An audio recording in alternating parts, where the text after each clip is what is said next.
2015 National Tour season is upon us. That means we're in Fountain Hills, Arizona for the Saturday round, the final round of the Memorial Championship. We have a really special treat. I know you guys have already seen the live coverage brought to you by Smashbox, but we're not going to give anything away. Instead, I've brought in not one, but two very special guests. They're going to talk about the round. They're going to talk about what went down. They're going to talk about whatever they want, and I'm pretty much going to shut up. We have in here right now the reigning three-time world champion Paul McBeth. How's it going? And the world record distance holder for not only this, but a mini, Simon Lizotte. Hey, what up? All right, so these guys are going to talk about whatever they want. Like I said, I'm going to let them take over. They are taking over the SpinTV production. Let's get it started. Hole 10, back 9, Fountain Hills, 9 holes to play in this epic memorial in 2015. It's 381 feet, par 3, and most of the out of bounds, like the water, is taken out of play on this hole. Yeah, pretty much the only thing guarding the basket is 3 trees at the end of the fairway, and you just got to navigate either under them or past them to have an open putt. That is the truth. And it's this one tree in the middle of the fairway is the one you have to get around or over. And then what's tough about getting to the basket is the low-hanging branches. And Paul, of course, did a pretty good job, like we're all used to. Yes, Jeremy gets to throw a big hyzer here. He kind of gets to look over those first new trees there, and he ended up in a pretty tricky spot right there. And so let's talk about what point, where's everybody sitting at this point? I am currently one behind. No, I'm actually tied with Jerm right now for the lead, and I think Simon might be a few back. He had a pretty rough start, but he threw a great drive on the island hole, unfortunately, or on the peninsula hole, and unfortunately missed it. But he got a nice rip here, playing it around the trees, and should have a look with where that one landed. Yeah, I actually played this one way wider than I wanted to. And I was kind of frustrated I didn't get a skip, because sometimes you like skip right to the basket and sometimes you don't. It's kind of just luck at that point. Jim having no putt right there. This one tree is protects the basket pretty well. Dave looks like he's really just trying to putt through the tree, and it didn't really work. It's hard to go through a tree. Yes, especially with plastic. So with all my confidence I had at this point, I was trying to show Paul how to do it. But the good thing was I showed you how not to do it. Yes, and it really helped. I actually noticed your putt really stayed on the same line as the basket, so I kind of tried to play off of that and just putt directly at it and not let it float away like yours did. Yeah, I try to help when I can. Thank you. And that's and so this is you taking the lead for the first time all round. Yeah, and I believe actually almost pretty much all tournament. I've been trailing since day one, round one, and I got some confidence off that putt, and I was really excited to start today and just see where it went, and just to play with Jerm, Simon, and Feldberg. So. And moving on to hole 11, that's relatively easy for you guys. That's not one of the harder holes on the course. And speaking of easy, we're gonna go to what maybe top 3 easiest holes on this course. There's almost nothing in the way, 390 feet, which is easily reachable for all of the guys on these cards. And how was the wind? That's the only real thing that can get tricky here. Yeah, the angle of the hill really plays into our mind, I think, a lot, because if you turn it over a little, it could hit the edge of that hill and cut roll OB, or you can hit one of the few trees out there and have a tough putt with those 2 palm trees. Didn't you hit the same tree in the first round? I did. Yeah. I did. That made me smile. Pretty consistent. I totally disagree with saying this is one of the 3 easiest holes. I think every hole after this is pretty much easier than this one, because OB left and it's pretty long. I know you always have a headwind, and the pin is like tucked into 2 trees, which makes the positioning pretty crucial. Yeah, I agree with Simon. This is probably the hardest pin to actually putt at, because you only have 2 sides that you can actually have a look on it, compared to most of the other ones. Anywhere you are on the green, you're looking at a putt. Talk about that shot. That was pretty much ideal, and is what I was trying to do. And we have Jerm here putting, which again you can barely see half of the basket. So he did a smart move here and just laid it up and took his 3, because you can easily catch that wind and have no putt again. Well, it was an opportunity for Germ to kind of get a stroke back, and he did not seize that moment. Yeah, I had pretty much almost the whole basket here, and I left it short, which I did earlier in the round, and I was pretty much just showing Simon how not to do it. So you're welcome. Yeah, thanks. Like I was feeling so bad at this moment. I was scared of missing like that 12-footer right there. That's how I was feeling at that moment. Pretty bad.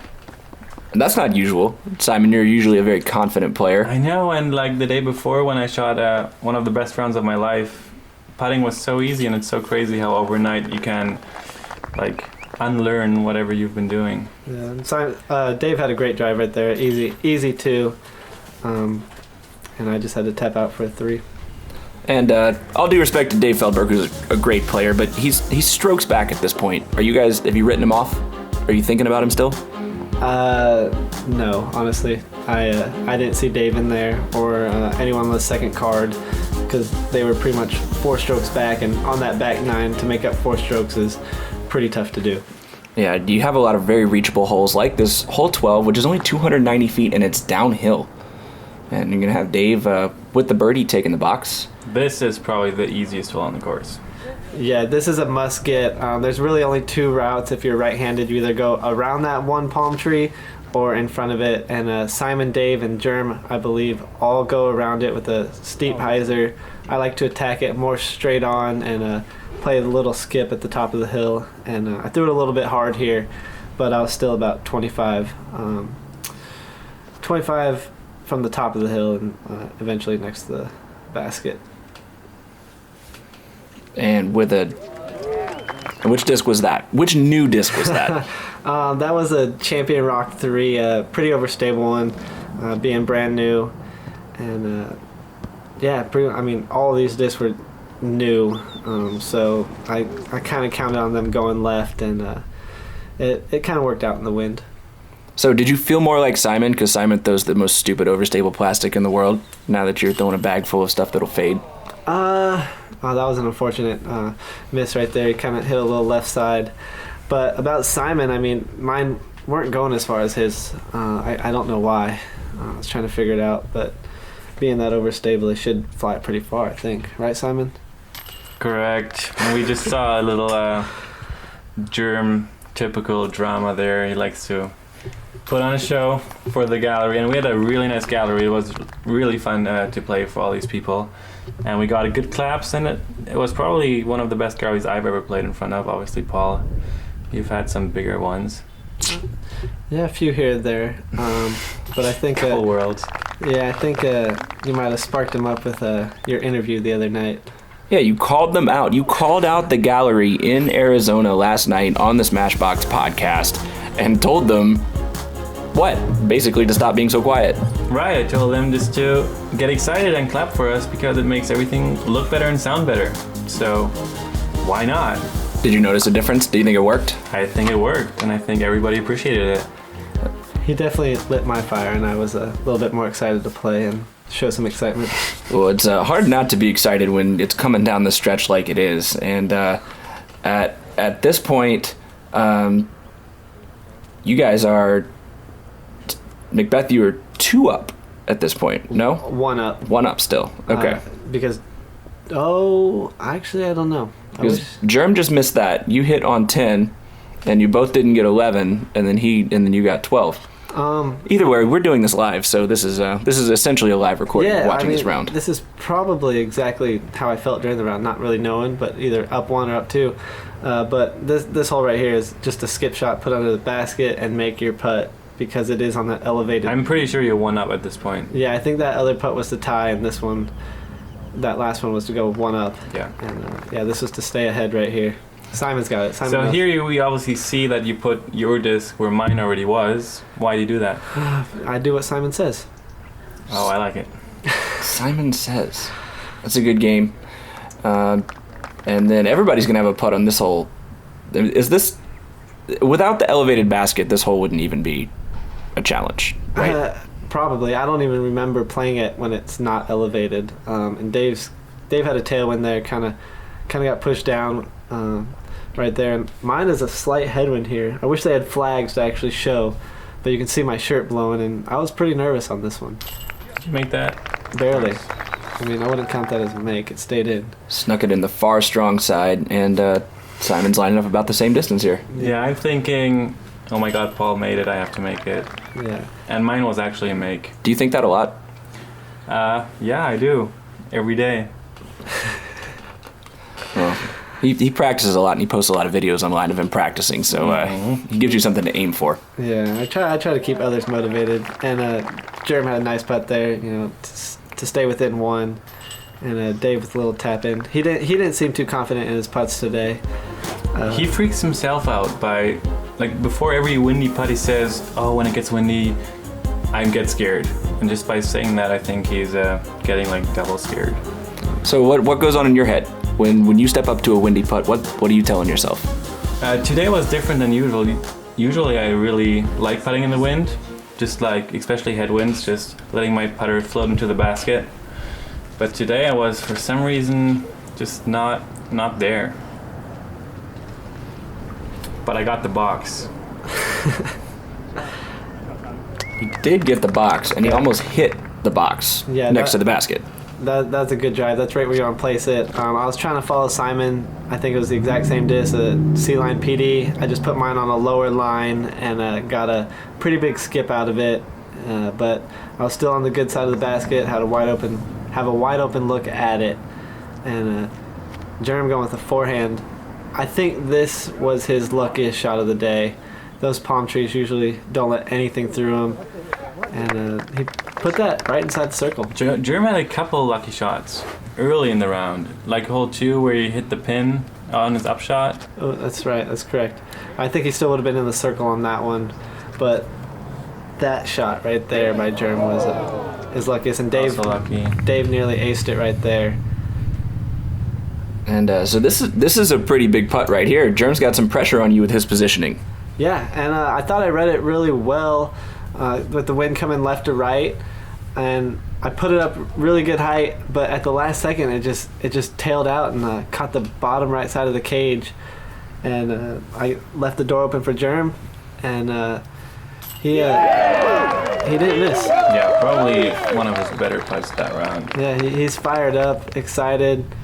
And he was a gamer out there today, and he wanted to see everyone shoot well, which was great to have on the card. I have to say, being somebody that kind of watches from a more objective standpoint, all of y'all's different games, that Koling's putting is something that's improved dramatically, and that's really allowed him, I think, to make this lead card and to win at Vibram last year. Would you guys agree with that statement? Yeah, Jerem's improved a lot in the last few years.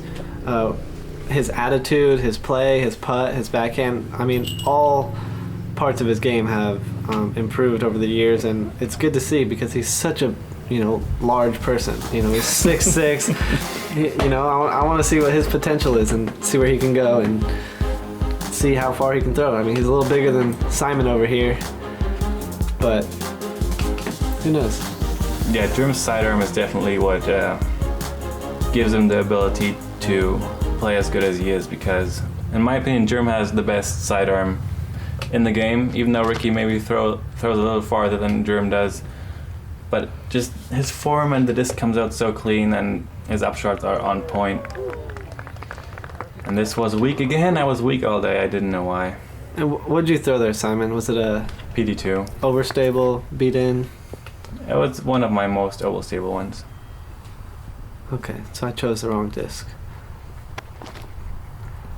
And then Jerem's going to go pretty much the same height. And this is a tricky hole here. This is a hole that when the wind is up, you can't necessarily take that high route. But when you don't have, when it's a little more calm like it is now, it was more windy earlier in the round, you kind of have a little more leeway just to go at it. Yeah, you can see it flipped over Dave's. I think he was complaining about someone making noise off in the distance or yelling. And he talked about that all the way from the tee pad to his lie. Yeah, that was good entertainment. I'm here. I'm throwing a destroyer, trying to follow the line that Simon threw. I put mine a little bit lower than he did, a little bit more hyzer. I didn't get the friendliest of skips towards the basket, kind of flared out. But I'm up there putting, and I wasn't too happy about it, as you can see. It's got to be better than last year, though. At least you got to finish the hole. Yes, with being dry. This year was a lot better than last year, I guess weather-wise. And as you can see, those flags in the background blowing. It was still pretty gusty out there. And I know Germ's closer than this, so I got to give it a good run.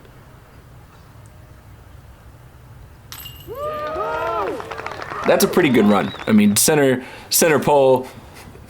Simon, since we're on radio, I've got to say there's a fist bump and Simon smirking. Germ hits the putt. Germ's putt, I was right behind him, and that was a sloppy make. It was like really high, really on the right. It was like top right. It catches most of the times, but definitely wasn't a good putt. And what I'm doing is definitely a worse putt. Oh man, I didn't even know you missed that. If I would have made that, I still would have had a chance to tie you guys. Yeah, I think you were 3 back at that point, or that put you 3 back, so you were pretty close.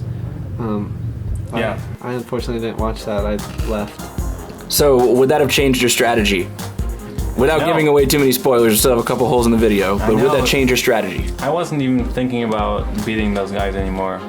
I saw on the second card, they had the leaderboard up, and I saw Nico was tied with me, and Barsby was also having a good run. So I was just trying to get 2 or 3 more birdies on the last 3 holes to secure my 3rd spot.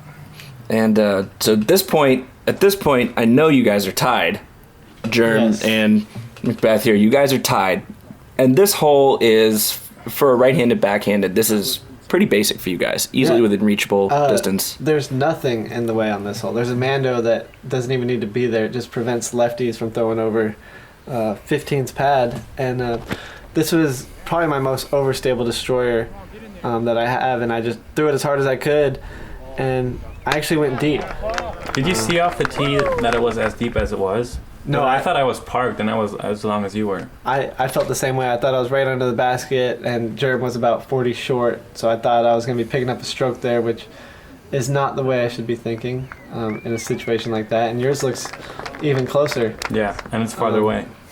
I thought the same thing from behind the lens. I said, okay, well, there's Paul capitalizing on that moment right there. And yeah, that's probably the only moment I actually got ahead of myself in this final round. And as you can see, Jerem was further than 40 short. He was about 50, and he's got a pretty strong tailwind. Maybe next year they'll put flags up for people watching and they can actually see. But you can see how high I put that above the basket and still got it there. But here's Dave for birdie, about just outside the circle, right on the line. Yeah, he looks like he's lining up a jump putt here. Dave jumping. It's more like this little step here. He floated it in just under that top line. And he right prays. there. Yes, he almost dropped to a knee to pray on that one. And then Simon with a 25-footer headwind. Doesn't need time. Again, right next to your disc. Yeah. We pretty much played the same game today, but... Just you made all the putts and I missed all the putts in throw B. Why you gotta spoil it? You just ruined it. I didn't know I make it. I wasn't talking about this putt. Yeah, I mean, the same exact putt Simon had, maybe 2 inches more to the left. But this is to go up 1 right here with 2 holes to play. And I left it a little soft. And that's just what is that? When we see that, tell us what's happening. How do you correct that? I just didn't fully commit to it. I thought I could just get it there with, not as much effort as I needed. With these mock X's, I should have really just slammed it in there and left no doubt about, just having it hit the chains and fall out and just put it in there. But, that was I think the 4th putt in the circle that I missed that round. So I had a lot of opportunities today. So you change your putt depending on the basket.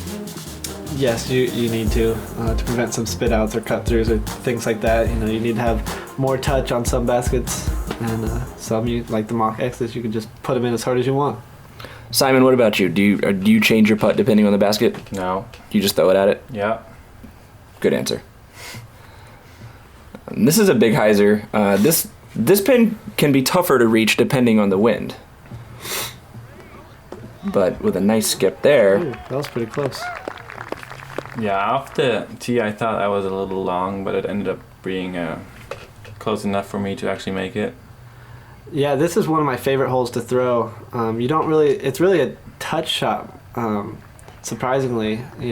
Being almost or over 500 feet. How far would this By the caddy be? book, 468 downhill. Okay. Yeah, I mean, you're really just throwing a touch shot, really, with how much downhill. But this is probably my favorite hole to throw. And unfortunately, I didn't truly know the disc I was throwing, and I got to see Germ skip it, which it looked like it rolled out of bounds from the tee, but it's really 38 feet. He's been at least hitting the chains from that far away. Yeah, so I knew I had to put mine close here and try to put mine right where Simon did. And I didn't know that disc well enough, unfortunately, and sawed it off a little early. But again, all these holes, if you get it towards the basket, you'll have a putt. And I was going to bring that up for you. I wasn't going to let Simon say you can make excuses. I was going to say that's probably a shot you would have performed a little better with your normal disc. Yeah, I mean, I just didn't think it would glide as far as it did. But again, I should have put it a little closer, and that putt could have been a little better. Gave that a run. And here's Big Germ. Yeah. This is with a big chance. Yeah, he stepped up to this one pretty, with a lot of confidence, and he's hitting metal from everywhere. He hit that big putt a few holes ago. It just didn't seem like he took his time right there and left it a little short.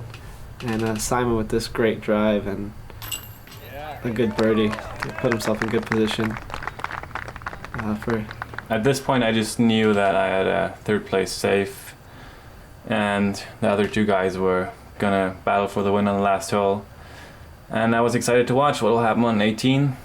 Feldberg gets easy birdie. I think he was also a little worried about his positioning because he was struggling all around. And yeah, good for him that he got to finish strong. Yeah, he's finishing strong. That puts him 4 of the last 5, I think. Just having a really good back 9 there. And Germ with a tap in. And this is a position that obviously both of you guys have been in this position before, right? Coming down the stretch, 1 hole to go, tied for the lead. I'd love to hear from each of you. What do you tell yourself in this moment? I'm shaking my head mostly because I'm just saying a line in my head over and over, kind of from a motivational speech that I heard before the round. Do I share it? It's up to you. Do I share it? Do you want to hear it? I can share my motivational line. Go ahead, I'll go after you. I always just tell myself, just do your best and forget the rest. It doesn't really matter what situation you're in, it doesn't matter who you're competing against.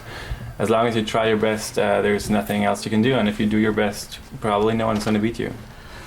It's pretty good. And you threw a PD right here, right? Correct? Yeah, we had headwind, and I threw that one good on hole 11, so I just thought I could throw the same shot again and just flipped it a little more than I thought it would. Dave right here goes with a pretty tricky shot. I've never seen this route or have ever tried it, but a hyzer attack on this 18th pin, and he pretty much threw it through every tree on this fairway and got a putt out of it. And that's a really touch shot too, to be able to control the speed of that disc going into the ground, sloping down towards the water for the right-hand backhand. I wonder, when he threw that, I wondered if he actually was intending to throw through the trees, not around them. And yeah, he got a little lucky on the slow skip he got, because this fairway and green can be really fast. Okay, here's the opportunity of all opportunities. Tell me about this moment.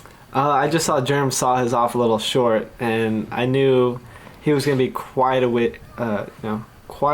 far from the basket. So I knew if I put mine under the basket, I could put the pressure on him to make his putt. And I threw a PD as well, and it did the same thing Simon's did and just turned over pretty late. But again, it's a look. But coming up to these putts and all these shots, what I was telling myself the whole time was, everybody wants to be a beast. until it comes time to do what beasts do. And you'll see me talking this whole round, and that's what I was saying to myself over and over and over. And before every drive, before every putt. So, that was my goal today, to try to catch Simon and catch Germ, who were quite a few strokes ahead of me. And then here's Germ with about, what would you call this, 55, 60? At least 60. 60. And, we're tied right here going Headwind, into 18. hundreds of people watching. And And he doesn't even jump. yeah. And he doesn't even jump. He just puts a little ante on it and catches. And there's Germ. That's the big Germ everybody knows. He's excited now. He's doing what beasts do. And look at this. I like this moment right here. So they're going to celebrate right in front of you. They do it on purpose. Yeah? It's not the first time. You can go watch Worlds. You'll see. It doesn't faze me. How many of these hundreds of people thought you were going to miss right now? Hopefully more than... I think 0 people thought they were going to miss. And you look right back at him. Oh. This is one of my favorite moments in a few years of me filming disc golf. This is one of my favorite moments right here.